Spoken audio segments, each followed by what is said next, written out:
ودان بيرجع البيت وبيكتشف إنه لسه عنده مهارة الكونج فو، وبيسأل أمه لو تتمني حاجة تتمني إيه؟ فبتقول له أتمنى إنك تركز في مستقبلك.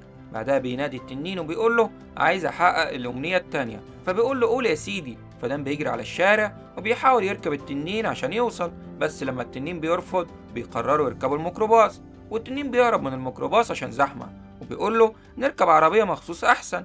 وفي الطريق بيقفوا في زحمة، فدان بيحاول يقنعه يطير، وفي الآخر فعلا بيطيروا سوا على حفلة عيد ميلاد لينا. ودان بيشاور على لينا وبيقول دي أمنيتي التانية، بس التنين بيقاطعه وبيقول له أنا ما أقدرش أخلي حد يحبك أو أرجع حد من الموت. فدان بيرد ما أقصدش كده، دي صاحبتي. فالتنين استغرب أنت بتضيع أمنية عشان صديق؟ فدان بيرد هو في حاجة أهم من الصداقة؟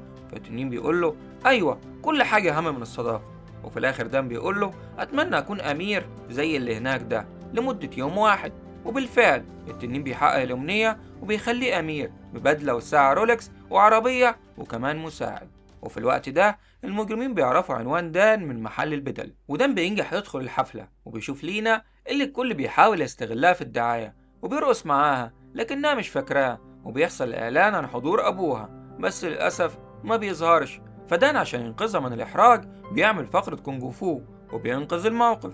ولما بتغادر القاعة بيجري وراها وبيلاقيها مستخبية تحت الترابيزة وبتعيط، وبتبدأ تفضفض له وبتقول له أنا بعمل كل اللي أقدر عليه عشان أخلي الناس فخورة بيا، بس مهما عملت حاسة إن.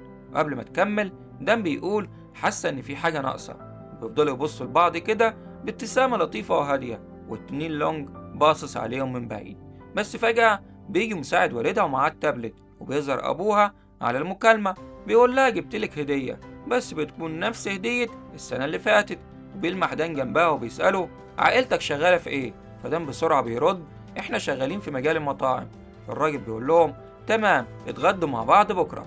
ودان متحمس جدا ولينا كمان مبسوطة، وبتختم كلامها وهي بتبتسم أشوفك بكرة. لكن المجرمين بيستنوا دان عند بيته، بس هو بيدخل من الشباك، وأمه بتشوف تصرفاته الغريبة وبتفتكره سكران وبتعاقبه وبتخليه ينام، بس في الآخر بتحط له الأكل وهو بيعتذر ليها.